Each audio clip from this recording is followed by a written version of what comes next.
Ay, magandang gabi mga boss. Alam nyo, malungkot ako eh. Oo. Sa nangyayari dito kay Atty. Claire at kay Christian Esguerra. Parehas kong idol to eh, sa totoo lang. Oo. Parehas ko silang para sa bayan. Oo. Yun o yun. Ang dasal ko na lang ho dyan, bino ako, ano, baka ho, mahahaba ho yan. Mahahaba ho talaga yung ano na yan, sana, ang dasal ko na lang, matapos na ho yan. Oo, yun lang. Sana matapos na. Para hindi na ano, gugulo ho talaga, o magulo. Oo. Marami hong sasaw-saw dyan eh. Oo. Baka mamaya sasaw-saw din sila Harry Roque dyan. Sasaw-saw dyan yung mga magagaling din na ano, no, na galit kay PBBM. Ba? Ganun yan eh. Pero yun nga, sa akin na lang, ayoko na. Parehas ko idol eh. Totoo. Sa totoo lang. Sana matapos na. Punta na ho tayo dito sa ano, kay Atty. Rene Bueno. Nagustuhan ko ito eh. Kasi po eh, napakaliwanag ng himay ni Atty. Rene Bueno, no? Yan o. Yan siya o. Tungkol ho dito sa pwedeng mangyari dito kay Sara. Pwedeng mangyari o pwedeng gawin ng gobyerno nito ni PBBM. Mga kung sino mga galit o ayaw nang makabalik ang Duterte sa pwesto. No? Ito ang topic ni Atty. Rene Bueno eh. Pakinggan po natin ha. Paglabas ng warrant of arrest laban kay Vice Presidente. Viral to dahil doon sa kasong isinampa na grave threats, no, laban sa kanya, sa mga pagbabanta niya sa buhay ng ating Pangulong si Ferdinand Marcos Jr. at sa kanyang pamilya. So, ang katanungan dito at ang nagiging argumento, debate ng ating mga netizens ay hindi ba't itong si Vice President ay tulad din ng ating Presidente na mayroong immunity card, no, mula sa mga criminal cases. Ibig sabihin, hindi siya pwedeng kasuhan ng kriminal o arestuhin habang siya ay nakaupo bilang Vice Presidente. Parang sinasabi tuloy dito ng kampo o ni Vice Presidente ay Maingay po yun kasi umuulan po doon sa lugar ni Atty. Rene Bueno eh. Malakas po ang ulan. Civil official ako. Hindi nyo ako pwedeng kasuhan sa Sandigan Bayan habang ako po ay sitting Vice President. So tuloy, marami ang nagtatanong sa akin, no, totoo ba yan, attorney? Hindi ba siya pwede talagang sampahan ng kaso sa Sandigan Bayan? Kasi ongoing ang impeachment trial laban sa kanya. Hindi din siya pwedeng arestuhin, di ba? Sasagutin po natin yan, alamin natin at bibigyan natin ng legal basis ang ating paliwanag. Yun yung mga tanong eh. Kaya para sa akin nga, di ba? Parang naka-istorbo pa itong impeachment trial na ito sa pwedeng pagsasampa ng kaso dito kay Sara Duterte at pag-aresto. Pero ayon kay Atty. Rene Bueno, pakinggan natin Sa episode na ito. So, ang tanong is that sino ba talaga ang merong VIP pass, no, na hindi mo pwedeng kasuhan, no, habang siya ay nakaupo bilang isang public official sapagkat siya ay nag-e-enjoy ng immunity from suit. So, unawain natin kung ano ba itong tinatawag na immunity from suit. Ito ay trending na trending ngayon at marami ang ito ay pinag-uusapan dahil dito sa hinaharap na mga kaso ng Vice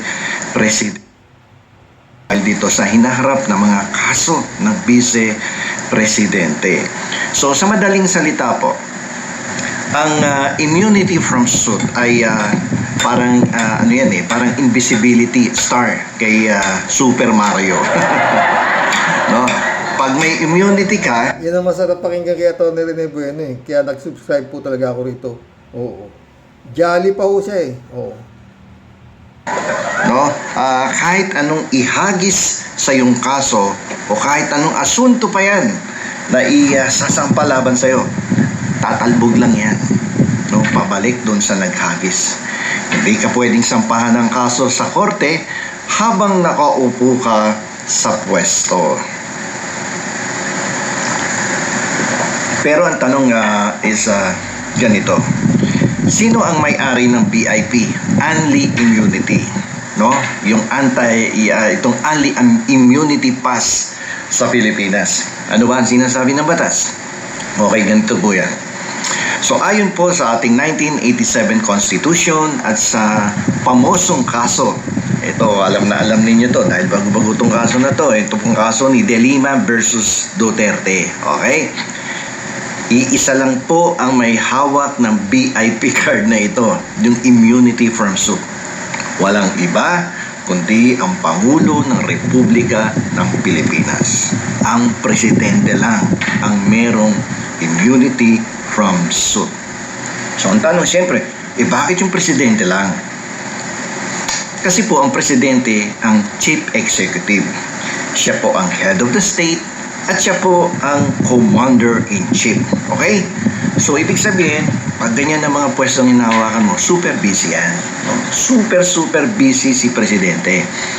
Kung araw-araw siyang papadalhan sa buwena o ipatatawag sa piskal dahil sa reklamo ng kapitbahay na maingay ang videoke. Okay? So, paano natatakbo ang bansa? Kaya binigyan siya ng konstitusyon ng shield para makapokus sa pagpapatakbo ng Pilipinas. Andiyan dyan yung immunity from suit. So, siyempre, para tuloy-tuloy ang serbisyo sa bayan at walang istorbo kung aasarin mo yung presidente, di araw-araw kung ilang libo yung asar kay presidente, di araw-araw may kaso yan, di araw-araw nakipiskal yan. Ako po, ano na mangyayari sa pinuno ng bansa at sa ating bansa? Okay, so paano yung vice president? Meron ba yan? Ayon po sa batas, wala pong immunity ang vice presidente. Okay? Ang ganito yan optional lang ang trabaho ng vice presidente ayon sa saligang batas. Alam niyo po kung hindi yan po pagkakatiwalaan ng presidente na bigyan ng isang cabinet post o posisyon, ang main constitutional function lang ng vice presidente ay mag-intay na ang presidente ay mag-iintay yan ng kapalaran ng presidente kung kailan aakyat sa taas. Noong araw, natatandaan ko yung dating ang boss, na isang very high official of the land before. Sabi niya, itong vice mayor ko mahina manalangin to, hindi maging mayor. So dito, bakit ka bibigyan ng immunity kung wala ka namang ginagawang napaka-critical araw-araw na trabaho na pwedeng ma-distract yung trabaho mo dahil dito sa kaka-attend sa mga trial, sa investigation. So, walang dahilan para bigyan ka ng immunity from suit. Kaya kung sinasabi ng mga abogado ni Vice President na may immunity from suit siya, kasi impeachable official siya, mali po ang interpretation na yan. Sa akin palagay. Yun yung sinasabi ng mga abogado ni Sara di ba? Na hindi siya pwedeng kasuhan. Kaya nga hanggang ngayon, bakit wala pa yung hindi pala pwede. Ba't hanggang ngayon, hindi pa nagkakaroon ng warrant, hindi pa nilalabas yung warrant of arrest doon sa grave threat ni Sara Duterte. At nakikipag oral agreement pa itong korte doon sa kanyang mga abogado na pumipigil doon sa warrant of arrest na isinampa ng Department of Justice, di ba? Malambot Loy. Aking pananaw, mali po yung interpretation na yung baluktot na logic po yan. Parang sinabi mo dahil may ticket ako sa Sina. Bendalo, di ba, attorney? Yun ang bendalo. Dahil may ticket ako sa sinihan, libre na din dapat ang popcorn at soft drinks ko. Hindi po ganun yun. Iba po ang sitwasyon ng presidente. Iba po ang sitwasyon ng vice presidente at ng other impeachable official. So, ikumpara po natin yung impeachment, yung impeachment case versus the criminal case. Magkaiba po yung mundo na yan, Magkaiba ang laro ng impeachment at ng isang criminal case. So tingnan po natin, no? At ano ba sinasabi ng Article 11, Section 2 ng 1987 Constitution. Okay? Sino po ba ang mga impeachable officials? Dito po sa provision na nasabi ko sa ilalim po ng ating saligang batas, ang mga impeachable officials po ay unang-unang nakalista dyan, ang ating presidente. No? Pangalawa po sa listahan, siyempre, vice-presidente. At pagkatapos, lahat ng justices ng Korte Suprema. Mula Yun nga sinasabi ko, di ba, ma'am? Sa dami ng ginawang hindi maayos nito si Digong, hindi walang nag-try na i-impeach siya nung panahon niya. Takot. Di ba? Oh. Takay mo dahil pinapatay. Minumura lang yung COA, minumura yung human rights, minumura yung Diyos, minumura yung Santo Papa, bastos. Walang nag-file, walang naghahas sa Kongreso na mag-file ng impeachment dito kay Digong. Wala. Mantala si Erap, wala kang kapuan si Erap. Sa waiting lang eh. Oh, di ba? Hindi naman siya na-impeach eh. Pinipol power siya, di ba? Pero si Digong, nandun na sa dahig. Marami pa rin sumisigaw na, Duterte, Duterte. Puta. Eto si Sara, ang liwa-liwanag na ng mga 4 articles of impeachment, lumusot po yan lahat sa Kongreso. Nagkaroon ng form substance and may form substance and so maraming nilusutan eh. Kaya 4 yung pumunta sa Senado eh, pero wala pa rin ang nangyayari, no? Tuloy natin kay Atty. Rene Bueno. Chief Justice hanggang doon sa ika-15 miyembro ng ating Korte Suprema. Kasi ang Supreme Court, lahat-lahat yan, 15 yan, justices na yan eh. At isa yung pinuno, siya yung Chief Justice. At ang susunod dyan, yung mga members ng Constitutional Commission. Ano-ano ba yung mga Constitutional Commissions? Ayan dyan yung Commission on Elections, andyan yung Commission on Audit, at yung Civil Service Commission. So, bali 3 yan, yung mga Constitutional Commissions na nakasaad sa ating saligang batas. At ang pinakahuli ay yung Ombudsman. So, lahat yan, habang nakaupo yan, no, ang pwede lang dahilan para tanggalin sila is through impeachment. Okay? Sinasabi sa batas na sila ay pwedeng matanggal sa pwesto sa pamamagitan ng impeachment dahil sa mga kasalanang tulad ng memorize na ninyo itong grounds na to eh.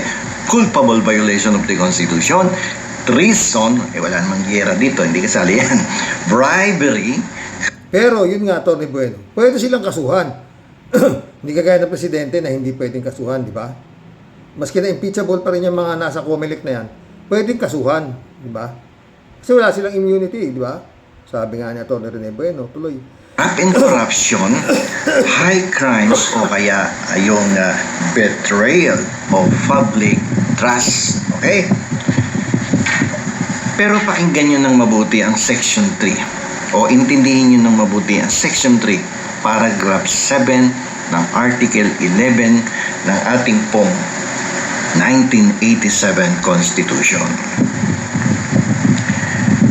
Ang sabi dito, judgment in cases of impeachment shall not extend farther than removal from office. Okay? So, ang kasunod dito, sabi dito is but the party convicted shall nevertheless be liable and subject to prosecution, trial, and punishment according to law. Yan po ang sinasabi ng ating saligang batas. So, paliwanag natin ng mabuti para mas malinaw, no? Sa ating mga amigos at mga amigas, ano po ang ibig sabihin nitong probisyon ng batas na aking binanggit sa simpleng Tagalog. Okay? Ang sabi dito sa Tagalog, ang impeachment po ay isang political process. Ang hatol lang dito ay matanggal ka sa pwesto at maban ka na habang buhay sa gobyerno. Hindi ka na pwedeng ma-appoint, hindi ka na pwedeng ihalal sa anumang posisyon sa gobyerno. Kahit kagawad ng barangay, hindi ka na pwede. No? Dito, sa provision na to, sinabi, hindi ka ipapasok sa kulungan, no? Sa impeachment trial. Walang NBA clearance status na masisira doon. Ang gagawin lamang kung ikaw ay convicted, tanggal, ban ka na sa gobyerno. Wala ka ng pwestong pwedeng hawakan sa pamahalaan. Okay, so ang criminal cases sa Sandigan Bayan ay isang judicial process. Ang habol naman dito ay makulong ka, mabilanggo ka, at magbayad ka ng piyansa o kaya multa. Okay? So yan yung judicial process. Ibig sabihin, magkaibang laro sila. Magkaibang lane sila. Hindi porke may impeachment trial sa Senado, ibig sabihin, titigil ang mundo ng Sandigan Bayan, titigil ang mundo ng Ombudsman, o ng mga regular courts. Hindi po. Hindi po ganoon ang kaso, no? Sa kaso ng mga impeachable officials. Okay? Except for the president. Okay? Ngayon ang tanong, pwede bang sabay? Okay, ito yung madalas pinag-uusapan eh. Yan na mga boss. Pwede bang sabay ang impeachment at kaso sa Sandigan Bayan? Okay? Isang political court, isang regular trial court. Okay? Special court, Sandigan Bayan. So, isipin nyo to Pwede bang sabay ang trial sa Senado? Tapos, babanatan mo ng trial sa Sandigan Bayan? And in this case, yung kaso ng graft, ng plunder, o kaya sa regular trial court sa RTC. Pwede ba yun? Okay. Anong sagot? Opo, pwede po na pagsabayin ang trial sa Senado, sa RTC, sa Sandigan Bayan. Wala namang sinasabing pinagbabawal yan, no? Walang tinatawag dito na double jeopardy, no? Dahil hindi naman dalawang magkaparehong kasong Alam siguro ni Atty. Claire Castro to. Talagang hindi dapat makatakbo na to si Sara Duterte. Naku, Diyos ko. Paulit-ulit. Pag ito ho'y nakapag-file ng candidacy sa ganitong mga klase sitwasyon, inutil ho itong gobyerno nito. Sa totoo lang. Pwede. Hindi ho basta abogado si Atty. Rene Bueno. Hindi naman ho yung papalaot sa social media ng ganun-ganun lang. Saka Facebook. kriminal ang pinag-uusapan. At wala din po ditong sinasabing prejudicial question. Kasi hindi kailangang hintayin ng Sandigan Bayan o ng hukuman ng hatol ng Senado bago sila magdesisyon kung may nakuha ka bang pera sa pondo ng bayan. Okay? Maliwanag yan. Kasi So bakit grade threat lang yung sinampa? Hindi pa isampa lahat. Itong 4 articles of impeachment na to, na ayon sa Kongreso, mayroong sufficient form and substance. Kaya nga sumampa sa Senado. Ba't hindi pa isinampa sa Korte, sa Sandigan Bayan? Para sabay na, pwede naman pala. Diba, Atty. Rene Bueno? Ba't ganun? political yung isa. Yung isa, judicial. So, pwede mong pagsabayin yan. Malinaw. So, kaya nga sabi, di ba? Kung talagang didiinan nito, hindi ho tumakatakbo. Imposible ho eh. Hanggang 2028 pa eleksyon. Pag na-convict ho ito, sa Sandigan Bayan, paano takbo yan? Kakumbik-kumbik naman talaga. Dinaanan nitong mga articles of impeachment na to Hindi ho mga basta-basta mga kongreso, mga kongresista, ang tatalino ho nila. Kaya ka nasampa dito sa impeachment court nato ng Senado. Di ba? Isipin nyo malinaw yan. Malinaw. Okay. Ang Sandigan Bayan, sa ilalim po ng Republic Act 3019 o yung tinatawag nga nating Anti-Graft and Corrupt Practices Act at yung PD 1606 ay meron pong exclusive na power o may eksklusibong kapangyarihan na litisin ng mga matataas na opisyal ng gobyerno Oh. Anong nasasakupan? Mula po yan sa salary grade 27 at pataas, no? Matataas na posisyon na yan, no? So, kung saan kasama dyan ang vice presidente, Oh. kasi mataas ang grado, salary grade ng vice, no? At pwede silang kasuhan ng pagnanakaw o korupsyon, okay? Doon ang punta niyan sa sandigan bayan. So, pero yung salary grade below 27, hindi sandigan bayan yan. Sa regular courts ang punta ng mga yan. Okay? Halimbawa, habang dinidinig sa Senado ang impeachment laban kay Vice President, ang Ombudsman naman ay mag-ahain ng information sa sandigan bayan. Yung information, ito yung formal complaint, no, to be filed or that will be filed by the Ombudsman. Information po ang tawag doon sa complaint sheet na isasampa sa sandigan bayan. Legal term kasi. Oh. Nagsampan na sa ombudsman si Sani Trillanes Ang tagal-tagal na, bakit hindi gumagalaw? Pwede naman pala. Ombudsman. Oh, pwede oh. So, pag sinampa yung information sa sandigan bayan, no? So, si sandigan naman, bayan, ay titimbangin lahat ng ebidensya. Okay? So, sa Senado, ano naman ginagawa? Sa Senado, ang tinatanong dyan, ikaw, impeachable official, fit ka pa ba maging vice presidente? Okay? Sa sandigan bayan, ganito uli ang tanong. Oh, yun lang, di ba? Oh, ikaw, Vice Presidente, fit ka pa ba para maging Vice Presidente? Doon lang sa grave threat, hindi na siya fit para maging Presidente. Doon tayo, pagmumurahin mo yung Presidente, kung hahanap ka, papatay. Doon lang tapos na pwede na magbutuhan Di ba?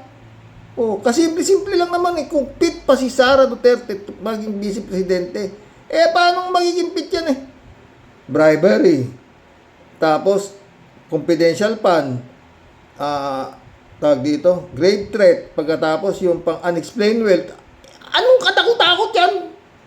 Oh, baka maski si Attorney Rene Bueno humawak niyan, hindi kayang ipanalo yan. Sus Mariosep, katakot-takot. Oh. May ninakaw ka ba? Oh. O ginamit mo ng mali ang pondo? So magkaiba yan May ninakaw ka ba? O ginamit mo ng mali ang pondo? Parang technical malversation ng labas. Mali ang paggamit ng pondo. Okay. Magkaibang tanong, magkaibang korte, pwedeng pagsabihin. Oh. Pwedeng pumalo ng sabay. Walang problema, mga amigos, mga amigas. Okay? Pero wait, no? Mayroon tayong dito plot twist, no? Yan. Dito medyo magiging tricky ang ating batas at jurisprudence, no? Katulad po nung kaso ni Licaros versus Sandigan Bayan at ng Mark Copper Mining versus Garcia. So medyo may plot twist.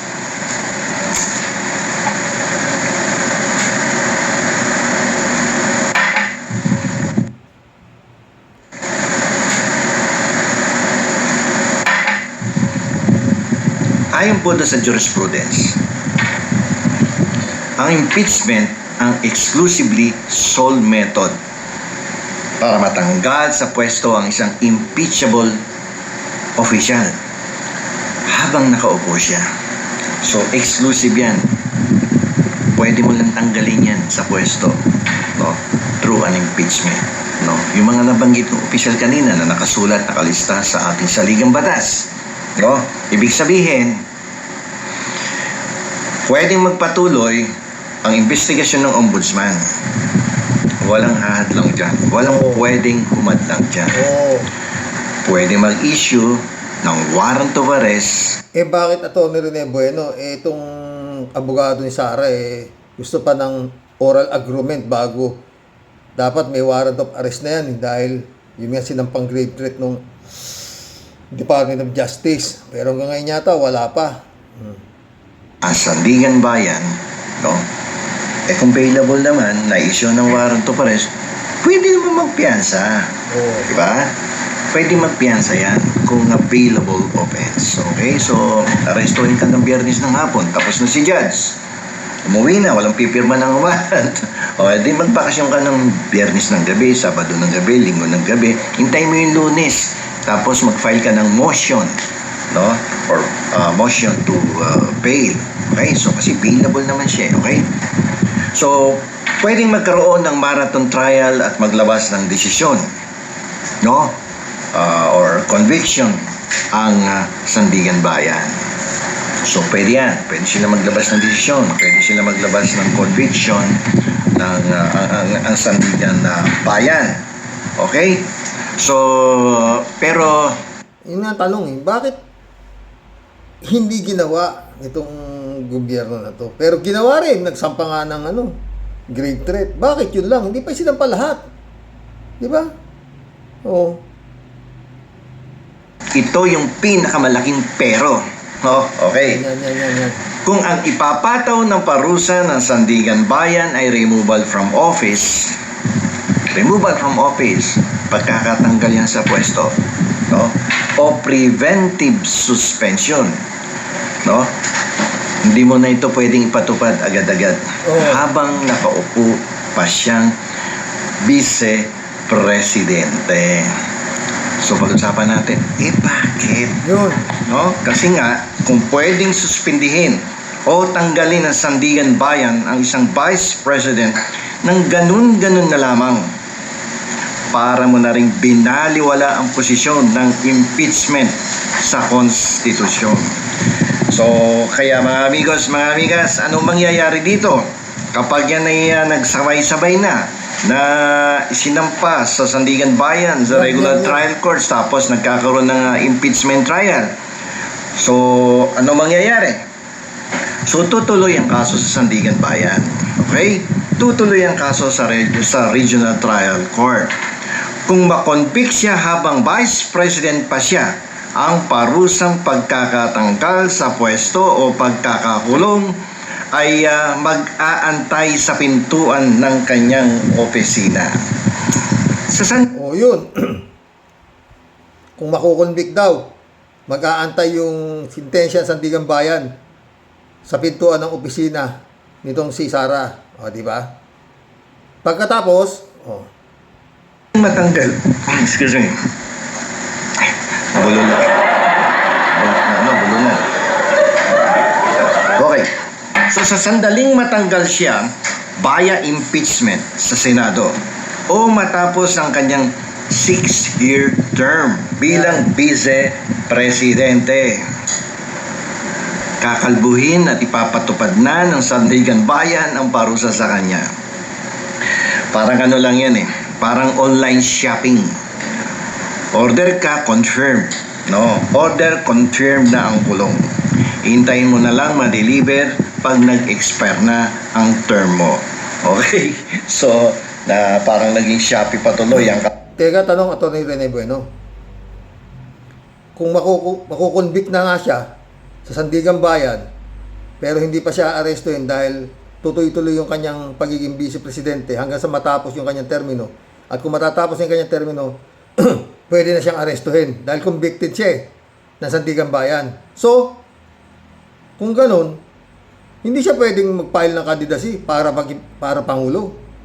O, di ba?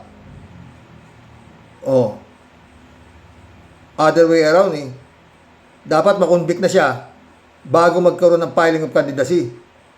Di ba? O. Malabo Baka mamaya sabihin hindi pa naman convicted pwede mag-file ng candidacy. Di ba? Yun ay rason naman mga abogado niya, maski na may nagkapatong-patong na nga yung kanyang conviction. Kasi ang lakas niya, 4 na articles of impeachment na yan form and substance meron nga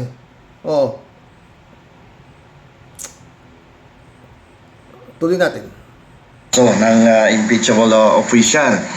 So, ano ang mangyayari? So, ulitin natin, ang presidente lamang ang nag-e-enjoy ng immunity from suit at ang other impeachable officials katulad ng vice-presidente, ng justices of the Supreme Court, constitutional commissions members, yung ombudsman, ayan po, sila po ay wala pong immunity from suit yan. Only the president enjoys immunity from suit. Okay, so walang constitutional protection ang vice-presidente laban sa mga kasong kriminal o sibil habang nakaupo siya. So, maliwanag po ba? No? At palagay ko naman naintindihan na ninyo at sa sobrang Tagalog ang ginawa nating pagpapaliwanag dito ay malamang yakang-yaka nyo nang i-discuss din ito sa inyong mga kasama at sa inyong mga kaibigan, sa inyong mga miyembro ng pamilya kapag ang pinag-uusapan ay ang impeachment ng vice-presidente. No, kaya kung ayaw nyo mag-explain sa mga kaibigan ninyo, sa kapamilya ninyo, sa dabarkads ninyo, abang gawin nyo na lang, i-share ninyo itong video ko na ito sa kanilang mga Senior ko na, idol. Facebook, sa kanilang mga YouTube channel at nang mapakinggan din nila at na magkaroon ng karagdagang kaalaman ayon sa mga produksyon ng ating saligang. Maliwanag, di ba mga boss? Bakit ayaw gawin itong gobyerno na to? Ngayon lang ginawa. Ang tagal-tagal na pinagmumura ni Sara at nagbanta sa buhay na isinampayan, ang tagal-tagal na, ngayon lang na pumunta na, di ba? Di ba? Parang nire-renda. Parang sinusukat na hindi mo maintindihan, parang hinahatid na hindi mo maintindihan, di ba?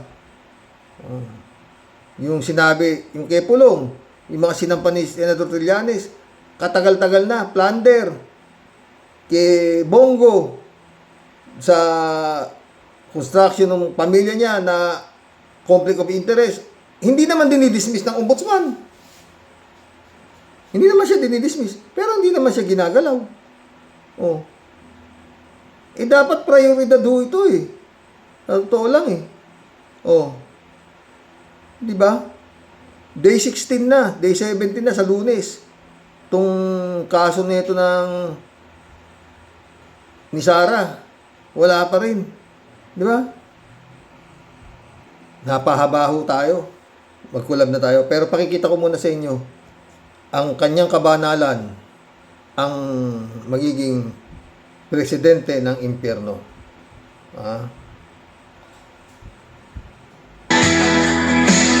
Nabayaan ko kayo sirain ang pangalan ko. Kasi I have nothing to lose. Sinira niya na siya. Wala na siyang ikakasira pa.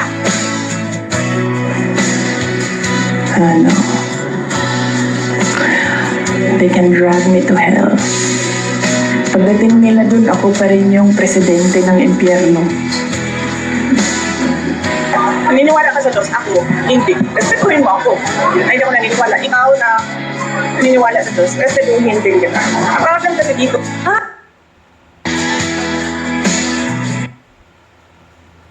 Sabi nakakalungkot naman. Pati simbahan napasok na. Alam nyo, siya ang nagputong ng corona sa mahal na birhen. Magkulab na tayo mga friend. Ay nako, paulit-ulit. Ito ho ang impyerno. Ito ho ang paraiso. Yun ang kalangitan. Nandito ho lahat ang demonyo. Nagpapanggap na sila maka-Diyos. Na pinaniniwalaan ng sandamukal na gunggong. Ang tawag mo sa kibulog. Rapist. Kung ano-ano mga kaso. Ang daming naniwala na ewan ko kung ano.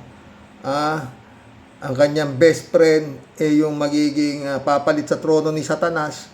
Tapos naniwala yung mga tao na siya ay appointed son. Puta. Magkulab na tayo mga friend. Naglusartan na ako. Yun po, di ba? Walang immunity from suit. Bakit hindi na sinampahan ng kaso? Yun, ang dami naman, di ba? Bribery, unexplained wealth. Sinampahan na sana lahat. Grave threat sana, nung pinagmumura pa lang nun. NBI Director pa lang si Santiago. Sinampahan na. Ilang taon na. Pinatatawag sa NBI, hindi siya pumunta.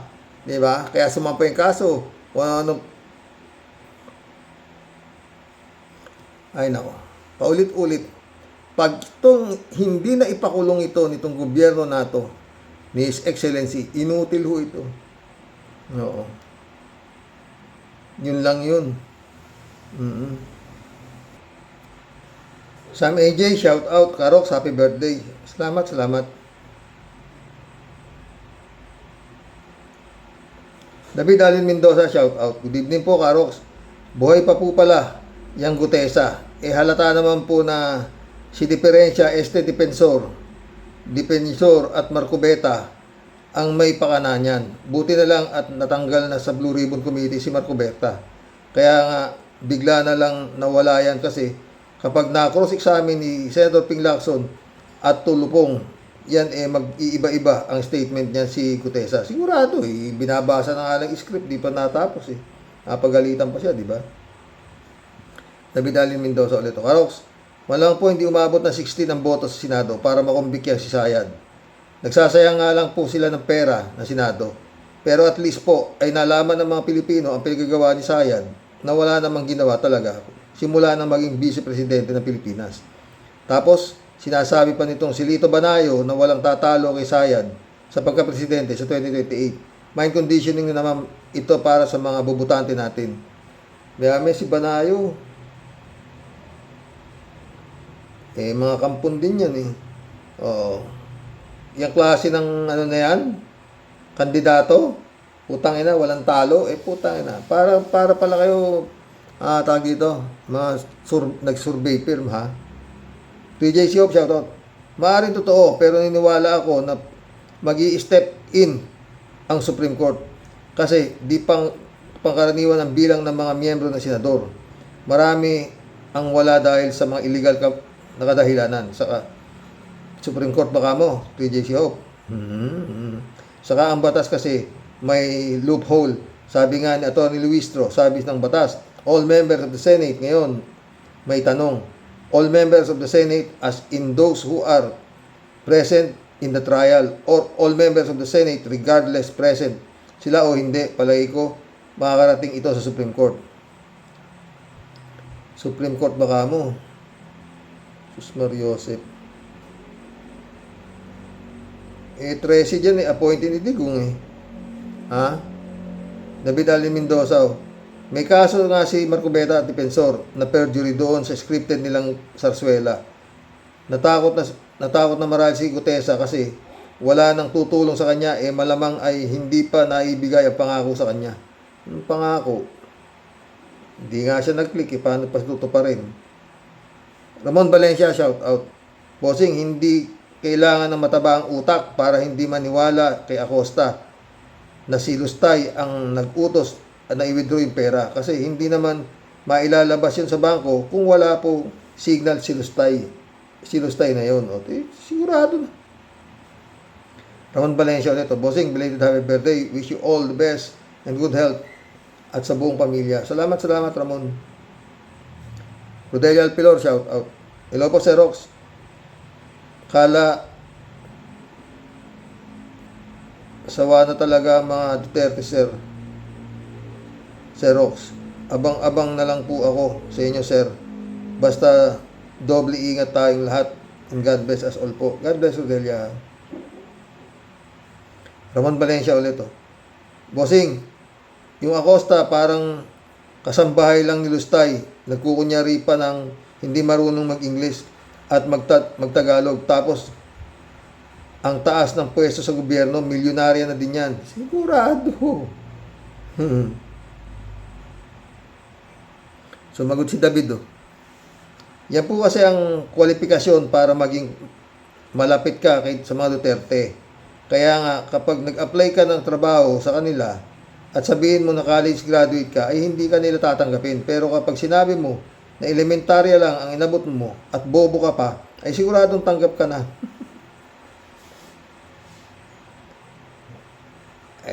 Sabi ko kasi, para maging DDS ka, kailangan certified tanga ka Ha? Michelle Edwin Mike, shout out Rolando Edralin, shout out.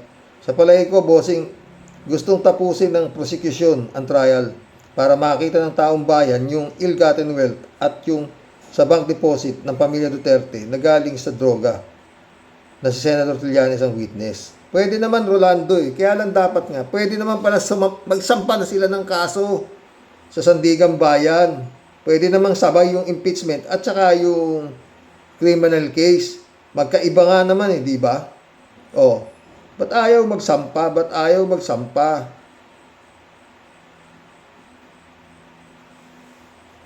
Ba't ayaw magsampa? Pwede naman. Sinampahan na nga ng grave threat. Ang problema, sumunod yung korte sa abogado ni Sara. Ha? Magkakaroon para oral agreement. Argument. Puta. Ano yun? Grave threat pa lang yan. Paano yung mga bribery? Paano yung unexplained wealth na yan? Puta. Diyos ko. Kakatakot. Ay nako. Shirley Jaser, shout out Karox. Huwag ka nang magtaka. Sa dami ng pera ng mga Duterte, walang ubos yan. Ikaw talaga. Ay naku yun. Ay apo. Anong kayang magbayad sa Pilipinas? Ano kayang mangyayari sa Pilipinas pag hindi pa yan kinalos ni BBBM? Todas ang Pilipinas. 3J Show po, naniniwala akong hindi magtatagumpay mga Duterte kasi ang kalaban nila hindi naman ang taong bayan kundi ang Diyos mismo. Yun lang. At hindi mananaig ang kasamaan kailanman. Manalig lang tayo sa lubos sa Diyos. At ipagdasal natin ang taimtim ang Pilipinas. Ganun na nga lang. Diba? Shirley Jaser ulit. Ay naku Gutesa, nasilaw ka sa pera. Ipapaaral mo sa anak mo galing sa masama. Tanga ka ba talaga? Kala mo patatahimikin ka ng dalawang swangit na mga yan? Okay ba? Pastor Jun Lagon, my friend, shout out. Ramon Valencia ulit. Bossing, yun namang comment ni Atty. Claire, hindi siya naman may lahat ng mga guro. Ang sinabi niya ay may mga ibang guro na nagtuturo ng mali. Siguro naalala niya yung nangyaring sitwasyon naganap sa nang dumalaw si PBBM sa isang probinsya sa mga estudyante na sinisigaw ng bad words. Totoo. Kaya siguro naisip at nakapagsalita si Atty. Claire ng ganun. At si Cayetano, sana wag ihinto ni Senator Lacson ang pagsampa ng kaso kasi bilyon din ang nakulimbat nito. At ni Pia kamusta sa kalaban ng bayan. Dapat. Ombudsman. Mga itong naku, Diyos ko. Ramon Valencia, shout out. Yun naman si Daryl Yap, pera-pera lang yan. Bakit halimbawa mo ang mga magulang mo, ang sabi nga ni attorney, ay may mga guro, kung naging lang siya, maigi bobo din ang kupal. Si Christian, bossing, nakikinig din ako dyan, at kay Mr. Llamas, okay naman sila, pati si Miss Granada. Siguro lang, ay nabagalan si Christian sa mga kaso na nangyayari sa Senado. At parang alam niya na walang mangyayari sa impeachment dahil hindi kumikilos si PBBM. Kaya nagpagsalita siya ng masama na kinagalit ng marami. Sana nga matapos na yan. Oo. Ramon Valencia ulit. Yan naman si Cotesa. Noon pa man ay marami nang hindi naniniwala sa kanya kasi mas kabisado pa ni Piluka ang nakasulat sa affidavit kaysa kay Cotesa. Totoo. Kalat ni Baya, shout out. Good morning, Kasani. God bless your family. God bless your family too, my friend.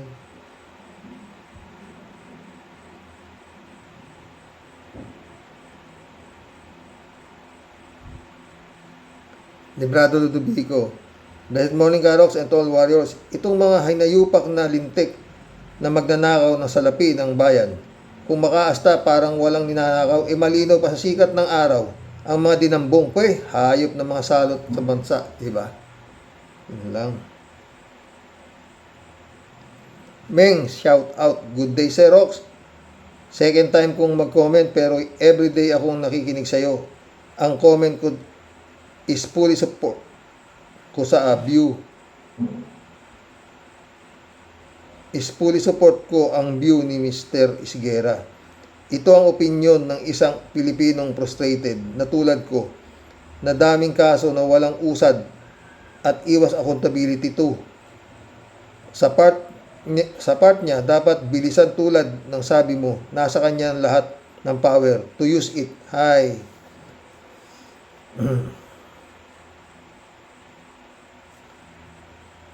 Tony Lanes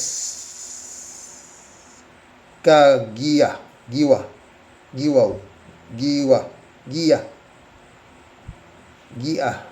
Sir Rox, kumusta po?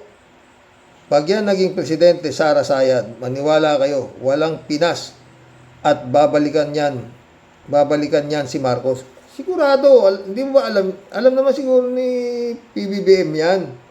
Kaya yan, pwede namang sabay, sampahan mo na ng criminal case yan. Wag na hintayin niya impeachment na yan, puta. Sa klase ng takbo niyan, anak ng pusang ina.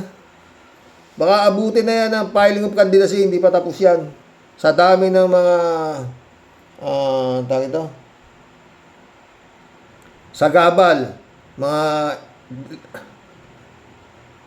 objection, Your Honor. Objection, Your Honor.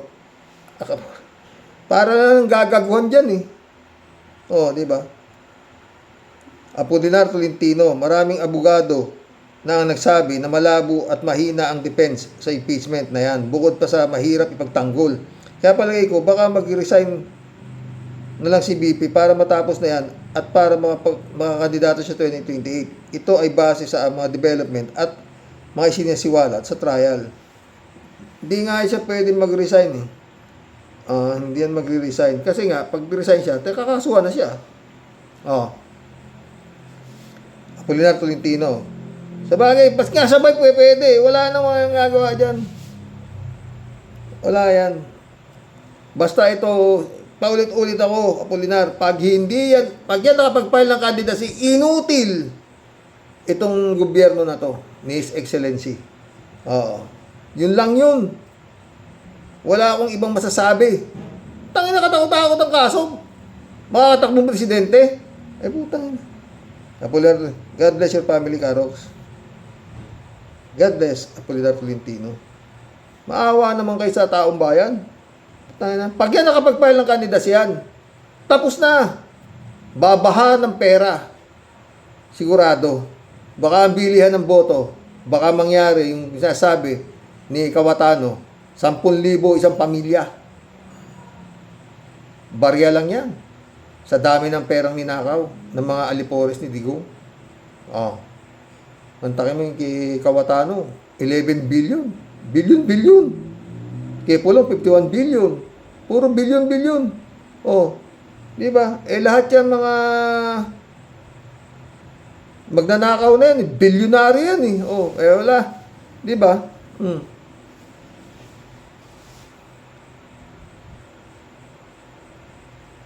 Arena. Ano to? Arena Benido Aberion, shout out. Dapat dyan, di na pinapansin, malaki na ang sira sa ulo niyan. Talagang malaki. Kipisa Bunaaw, shout out ha. Good morning po kuya sa mga ka-warriors. Kuya, kalma lang, uminom ka na lang ba ng lusartan mo? Oo naman.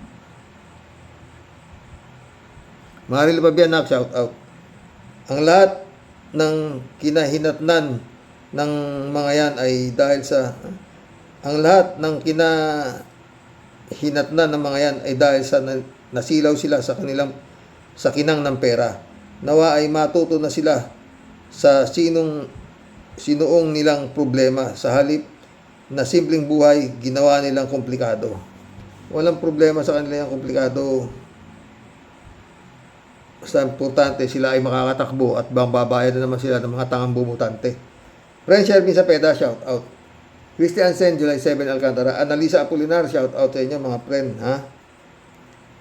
Ito na naman. Alam mo, Lucrecia, buhayang hagom, ikaw na pesting yawa ka, na sobrang luwag ng tornilyo mo sa utak.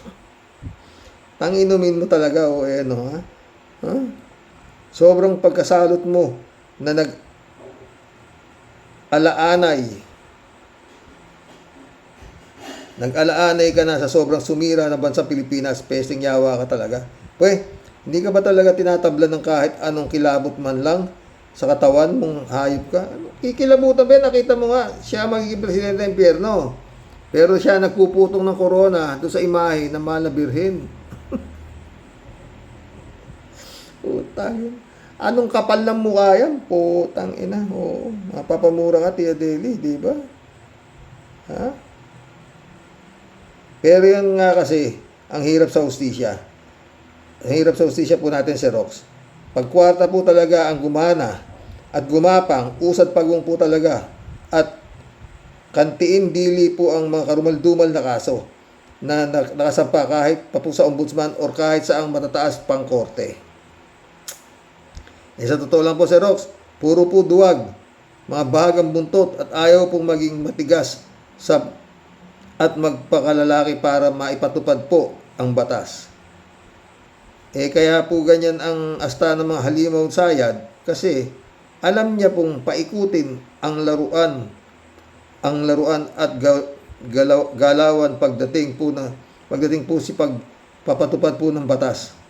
Isipin mo po, Sir Rox, alam po ni Sayad, kahit po mga kabalbalang ginawa niya, katwiran niya po kasi, pag lumusot o di ayos, pag nabisaklat, alam niya po ang mekanismo ng laro at kung papaano po siya lulusot. Kakaiba po siyang nilalang sa sobra pong kinakatakutan ng lahat na di ko po maintindihan kung bakit. Ubod po ng tatapang at aangas po ng mga bunganga po ng mga pogi ng Cavite. Yan na naman.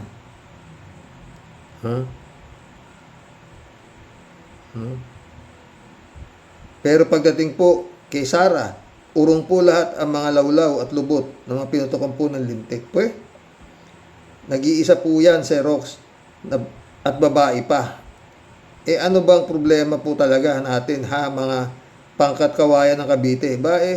Kung ipinaubaya nyo na po siguro yan kay General Torre, baka malamang sa alamang po mga sir, matagal na pong may resulta at matagal na pong may busal ang bunganga niyang Lucrecia Tupac. Ha? Nako ewan ko nga sa inyo, mga pinutukan kayo talaga ng lintik. Magsilayas at magsibaba na lang kayo sa mga pwesto nyo. Mga mambabatas na di alam ang proseso kung paano ipatupad ang tamang batas. Pero pagdating sa butas, ang upuan, nako pinutukan kayo talaga ng lintik. Di kayo maunahan. Dahil puro kayo manyakol. Pagdating sa mga pagdutdot, pagbutas na ng may butas. Ano yan? Puro kayo mga buwisit, mga impacto, mga leche, yun na, ulo. Anong butas na may butas na naman, Tia Deli kayo? Ha? Si Rox, sabi ni 3J Siopo, tungkol kay Christian Isguera, okay lang na agree ka sa kanya. Entitled naman tayo sa ating opinion. Kaya lang, ang sinasabi ko presidente siya ng Pinas. Kung hindi mo siya gusto, okay lang din. Dahil di ko rin naman siya gusto. Pero igalang natin yung naman siya igalang rin naman siya gusto. Pero kung igalang natin yung Office of the President, sana naman lang may option number 4 si Christian like this. Tanga, kasabwat, or both, or hindi. Okay. Basta ako sinasabi ko, PJ si Hope, pag itong si Sayad, nakapag-file ng kandidacy at nakatakbo to, inutil. Madiin na madiin yan, inutil. Itong administrasyon ni PBBM. Oo. Ha? Mantalang putang na, si Dilima, naipakulong ni Duterte. Walang kasalanan. Tapos ito, sa tatambak ng kasalanan, nakakambutan. Kaya po. Sa ganito kasi direct accusation naman yung kay Christian. Ako hindi ako direct, ha? Yun ang sinasabi ko. Hindi ko sinasabing inutil ito. Pero yun nga, pag yan ay nakatakbo at nakapag-file ng candidacy, yan si Sayad, wala na akong ibang masasabi. Inutil itong administrasyon na ito. Pinagmumura na, papapatay na, tapos makakatakbo. Hindi makukonvict, hindi makukulong. Ay, puta. Yan lang grave threat na yan eh. Bakit nahaharang yan? Ano meron dyan? Maglalabas na lang warrant of arrest, hinaharang pa ng abogado? Ano yun? Eh. Sana ganito na lang, direct accusation naman yung Christian Esguerra. Oo nga, mga DDS nga, kung maka-accuse, wagas. Pero di tayo DDS, matino tayo. Matino si Christian. Totoo yan. Pero ako, wala pa akong akusasyon, ha? Saka pa lang ako magbibigay ng akusasyon, yun nga. Pag yan ay nakapag-file ng candidacy, inutil. Wala na akong ibang masasabi itong administrasyon ito.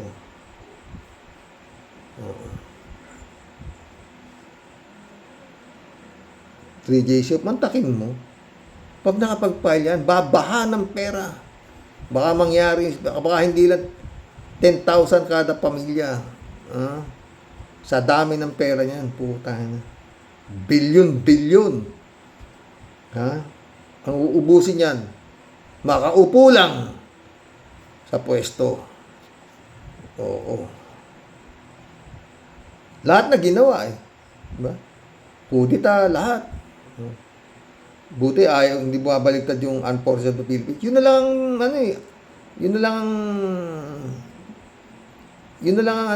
sumasalag eh, yung Armed Forces. Eh. Pag bumaliktad yung Armed Forces, tapos na si Excellency. Wala na. Oh.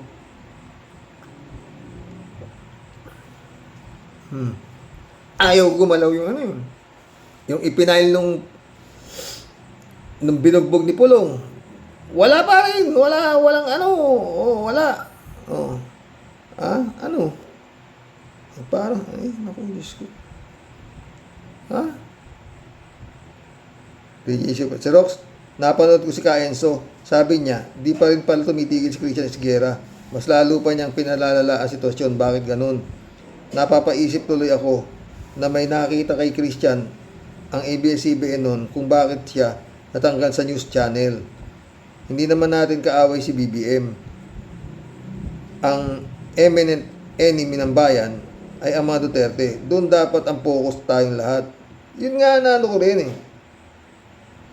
Ang mapabagsak si Sara at ang kanyang mga minions, sila ang magdadala sa Pinas ng kapighatian kapag di natin sila nasawata. Doon natin ilaan ang ating galit, inis sa mga Duterte. Ayaw natin kay BBM Ox lang, pero wag naman below the belt. Yun. Nabi mo. Sang-ayon ako sa'yo dyan. Oo. Tsaka yun nga eh. Yung mga gustong tumira kay PBBM, saan nyo natirahin pag natapos na si Sara? Doon muna ang konsentrasyon. Oh. Yun ang pinaka-importante eh. Sa totoo lang eh. Oo. Yung flood control na leche na yan, panahon pa ni Digong yan. Dapat balikan yung mga ninakaw nung panahon ni Digong na nando doon yung mga diskaya na yan, panahon pa ni Digong yan. Ano ba?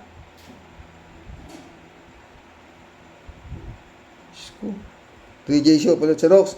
Halala naman talagang bayaran si Marcoleta Defensor, itong Gutesa. Tanda mo nung nag-Subdue Ribbon Committee pa yun? Huling-huli si Marcoleta na may kopya siya ng script ni Gutesa kasi siya ang gumawa ng script. Naku, sana makasuhan na naman. Yun na naman, kakasa. Diba? Ewan eh. Jojo Tol, shout out. Good day, Tol subscriber. Impeach yan, 100%. Huwag lang makialam ang SC. Ba't makikialam pa SC? Hindi na kailangan eh. Basta ako daw maasa dyan. Impeachment na yan, hindi. Kasuhan yun ng kriminal. Kagaya na sabay na dapat. At sabi nga ni Atty. Rene Bueno, pwedeng sabay. Pani Flying Saucer, shoutout. Maraming salamat sa iyo, Sir Rox, sa mga explanation mo. Sa pag-analyze nyo, walang-wala ako alam sa batas. Lalo-lalo na sa usaping pang-nasyonal na issue. Pasalamat rin ako sa paliwanag. Marami kong natututunan. Salamat, Pani Flying Saucer, ha. Eddie Luna, shoutout, ha. Hello, Karox. Magandang araw. Gago pala ito si Gutese. Yan ang napala ng swapang sa kwarta. Bakit ka nagpagamit tapos ngayon urong ang bayag mo? Tanga ka pala eh. Kung matino ka, hindi ka magpapagamit. Mayabang ka din, kupal ka. Tapos ngayon aatras ka. Namanas yan Karox kasi sa bahay lang nila hindi makalabas sa takot. Kain tulog lang ng bahay nila. Oo. Mga Karox, kaya pala kala ko patay na yung kupal na yan. Mayabang, kunyari matapang, bakit ka umatras? Mas malaki ba ang bayad sa'yo sa kabila? Sarap mong paluin ng Armalite sa ulo. Diluna ka. May Armalite ka ba? Diluna ulit, oh. Tama ka, Karox. Pag yung iniwan ni PBBM ng ganyan ang sitwasyon ng Pilipinas, para na rin ipinahamak ni PBBM ang mga Pilipino at ang bansang Pilipinas. Yun ang sabi ko.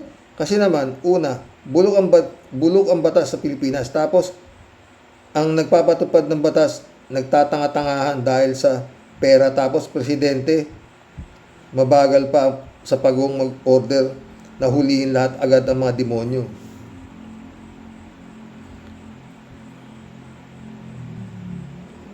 Eddie Luna ulit, oh. Batang namaril, bata pa, demonyo na. Di lalo na pag lumaki. Ito namang magulang na tanga, pabaya. Kung naiwan sa kotse, bakit nakita agad?